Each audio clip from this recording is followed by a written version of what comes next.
Anybody else? Okay, we'll move on. What is, for you, what is the most spiritual experience you've had while either listening or performing? Either being a part of a team, performing, or listening to music. Tell me like a spiritual encounter you had in a nutshell. Go ahead, Michael. Undoubtedly. We were in Alexandria, Louisiana. It was when I was with Jason Upton. And we went into this college auditorium, and I basically just put the recorder on and let it go. And we were doing sound check, and I looked up to the ceiling, and I started seeing this fog coming through, and I figured it was just like the condenser in the air conditioner in the coil or something. This fog starts coming in the room, and I started feeling a whole lot of God all of a sudden, but I really didn't put two and two together. I'm a little slow on the uptake sometime, and so I asked the janitor, I said, hey, what's that stuff coming out of the ceiling up there? And he looked up there and he said, I don't know, there's no pipes up there. And so this holy fear kind of came over me, and meanwhile there's all these youth guys in there, and they're real stoic, and they got their arms crossed, and everything's kind of like, let's see what you got, young man. One of those things. So we finished, and we just started playing, and it got to the point where it got so thick in there that I jumped off stage and I went and jumped under the soundboard. I mean, I felt so much God. I was like, oh my God, at any minute something's just going to bust through. And all of a sudden this little kid comes under the soundboard. He goes, there's a 12-foot angel standing behind Jason Upton. And you know what? I know I wasn't singing because I wasn't up there. William wasn't singing. Jason's singing, but there's 2- and 3-part harmonies going on in the room.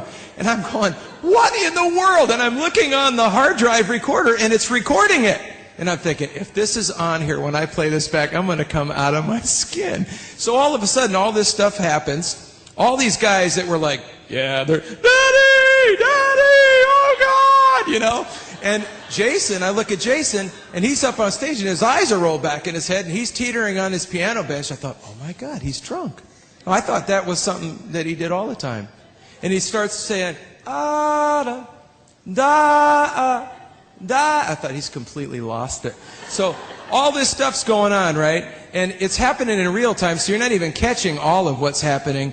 And then after the meeting, I went up to, because we were rooming together, I went up to get Jason off the stage. He was completely plastered. But he'd never been drunk in the spirit before, so he said, I'm feeling all tingly. My arms and, Michael, my legs. And make a long story short, he fell asleep in the dorm exactly like a drunk guy would. He just lay down in the bed with all his clothes on in his bag, and he was gone. So the next morning, I'm thinking, was that real? I went back to Nashville, and I'm in there with this engineer friend. I was producing the project, and sitting on there, we're going through all the material. We get to the song Fly. And all of a sudden, I said, well, any minute now, if that was really an angel, and all of a sudden, there's this perfect voice that comes flying. I went, whoa! And I said, we got to find that. And the engineer he goes, oh, that's just a psychoacoustic anomaly. That's probably a tom-tom ring or something. And so I thought, oh, yeah? Well, let's find it then. So we start going through, we start soloing out each channel, not a tom-tom, not a keyboard, blah, blah, blah. We get through everything except Jason's vocal. Now, remember, the kid said there's a 12-foot angel behind Jason. So we solo Jason's vocal track, and there's 2 waveforms on there, one little one and one big, big one. And you can see it, and not only that, but you can hear it, and the guy goes, well, that sounds like something standing like 12 foot behind Jason. I said, I told you it was an angel. And so literally on that, when that part hits, it doesn't matter. I mean, you get hammered every time, so here's where it got really crazy. So all of a sudden, we start getting emails from Heidi Baker's group up there. Unbeknownst to us, when Jason's going, it's Malawi for come to the table. So we think he's just this drunken guy in a stupor, and he's actually, so they play it when the orphans are out to play, to call him to lunch, they play, and all the little kids come running in.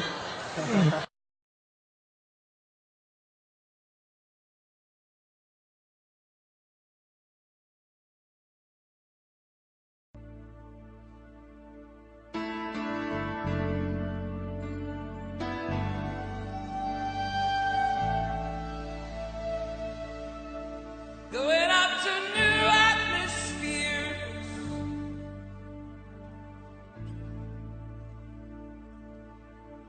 going up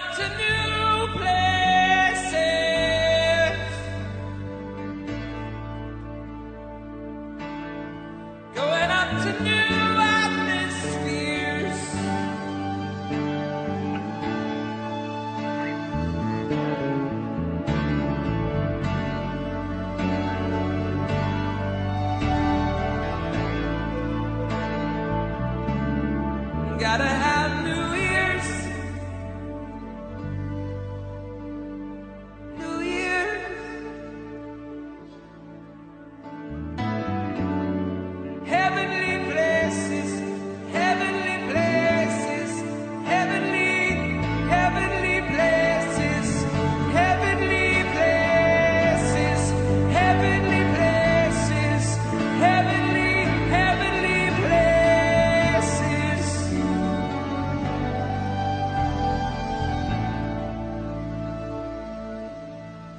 New revelation, new revelation. What are you doing? Where are you going? You're gonna give.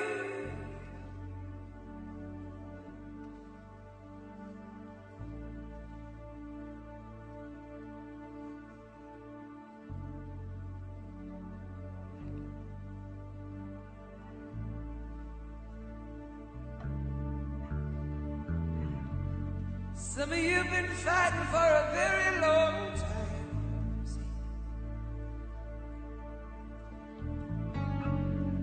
Some of you have been fighting that ground warfare for a very long time. Sticking out your fists and fighting.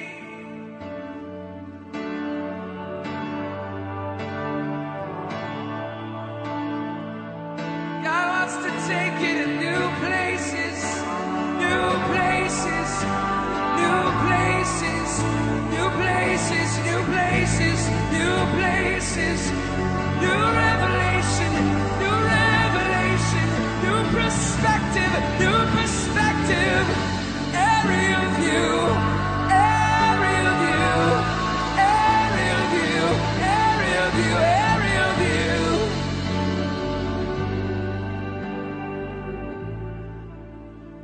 I declare over you, God has given you the air.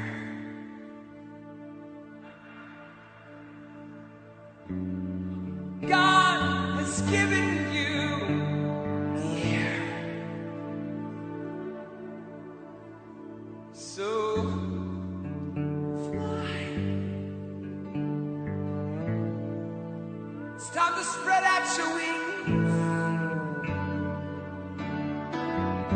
It's time to shake off the things that hold you down. It's time to spread out your wings.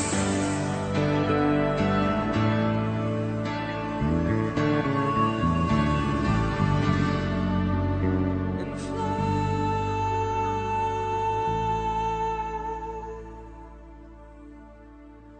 Just fly.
given you wings.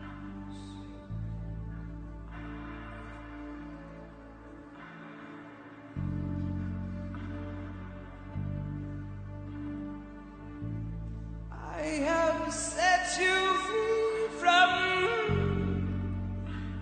the things that held you.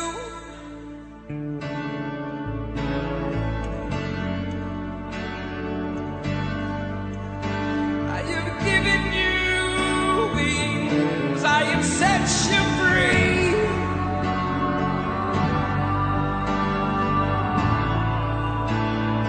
So come to me, fly.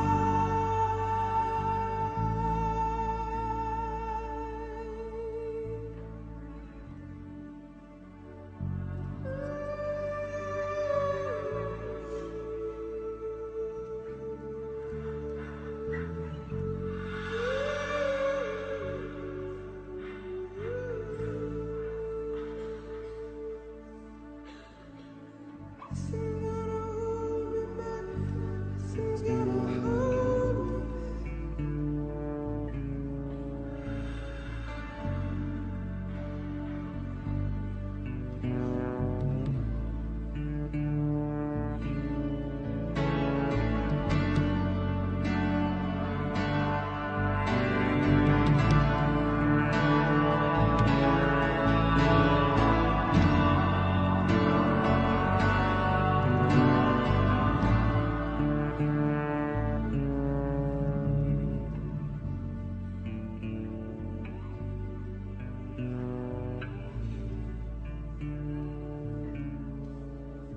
Like a bird in the air,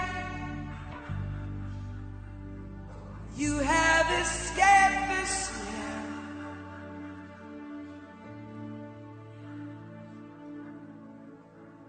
Like a bird in the air,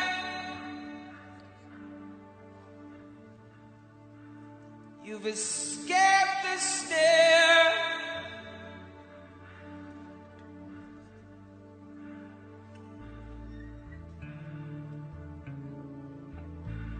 Like a bird in the air, you've escaped the snare of the enemy.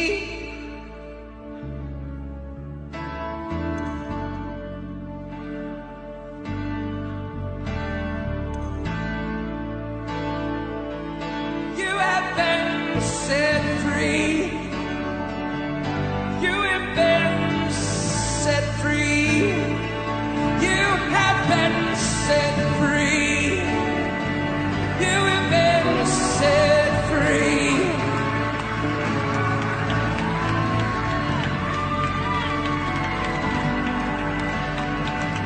Nothing, nothing, nothing, nothing, nothing, nothing, nothing, nothing, nothing, no